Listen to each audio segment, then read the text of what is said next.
Bienvenue dans l'émission Deviens artiste de ta vie, le podcast dédié à votre croissance personnelle. Ici, on parle de changement de vie, de transformation. On se reconnecte à l'essentiel, on ose, on s'autorise, on assume qui l'on est. Chaque mardi, je vous partage des clés et des stratégies concrètes pour retrouver confiance en vous et développer votre leadership. Je suis Anne-Sylvie Dutry, experte en prise de parole en public et confiance en soi, et j'ai à cœur de vous accompagner pour vous permettre, vous aussi, de devenir artiste de votre vie. Je vous souhaite une belle écoute et je vous dis à mardi. En ce début du mois de décembre, il y a quelque chose de particulier dans l'air. C'est important, en ce dernier mois de l'année, de pouvoir envisager l'année qui vient de s'écouler d'une manière un peu particulière. On va se retrouver les uns les autres avec notre famille, nos amis, nos proches. Et dans toutes les formations que je dispense et les ateliers que je partage, je rencontre beaucoup de personnes qui appréhendent, cette période de Noël.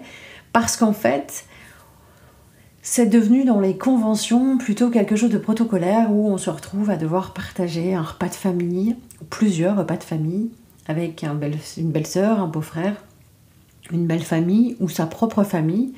Et en fait, c'est assez intéressant, c'est que en cette période de fin d'année, en tout cas vraiment par rapport aux retrouvailles de Noël, il y a vraiment quelque chose qui se cristallise dans les relations humaines. C'est-à-dire que beaucoup de personnes me partagent qu'elles vont devoir subir, la belle-sœur, on fait avec, ou le beau-frère, ou un frère ou une sœur.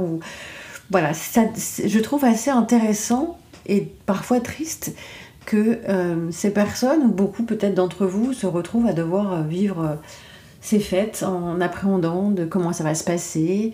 Est-ce que chacun va faire des efforts? Et parfois, c'est plus le bal des hypocrites que de vrais réunions de famille.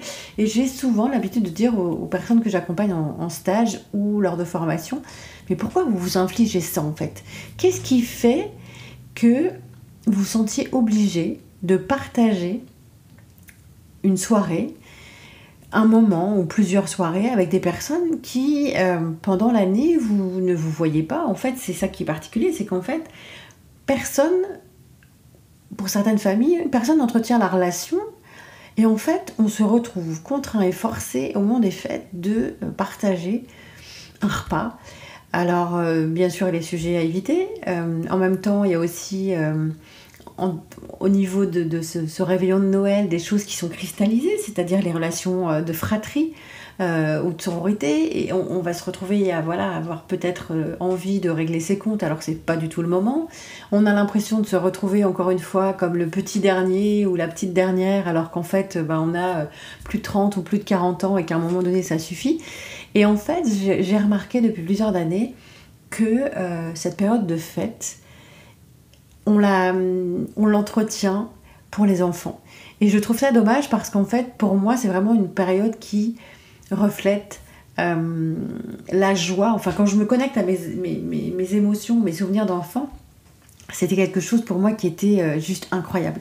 C'était vraiment ce moment où on est... il y a des étoiles dans les yeux, il y a la magie, il y a vraiment quelque chose... pour moi en tout cas qui était léger et que j'adore à Noël, que ce soit l'ambiance, le côté festif, les tenues, on va faire attention de choisir sa tenue du réveillon parce qu'on a envie d'être avec des beaux atours, on va aussi décorer son sapin, il y a toute cette préparation, moi je trouve juste génial, c'est vraiment un rituel à la maison de la décoration du sapin, le choix des décorations, il y a l'ambiance, les musiques de Noël, le chocolat chaud de Noël, les petits gâteaux qu'on va préparer, etc. C'est vraiment quelque chose qui a toujours été, depuis petite, pour moi, vraiment quelque chose de très particulier.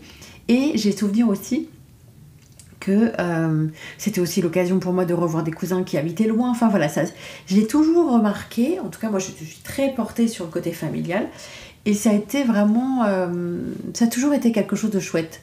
Vraiment, pour moi, Noël. Et quand j'entends des gens qui me disent « Oh là là, je vais devoir supporter ma belle-mère, je vais devoir supporter ma belle-sœur, mon beau-frère, etc. » Quand je sens que ces gens, ça les stresse à un point mais incroyable, limite Noël c'est plus complexe que le travail, le planning des congés en plein été, je me dis mais pourquoi vous vous infligez ça en fait? qu'est-ce qui dit, est-ce qu'il y a quelque part un protocole, une charte, un contrat, alors ça doit être un contrat tacite dans les familles, de se dire on est obligé de se retrouver à Noël.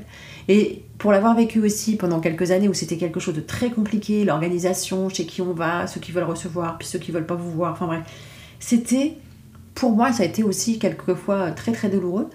J'ai décidé désormais de faire comme j'avais envie en fait.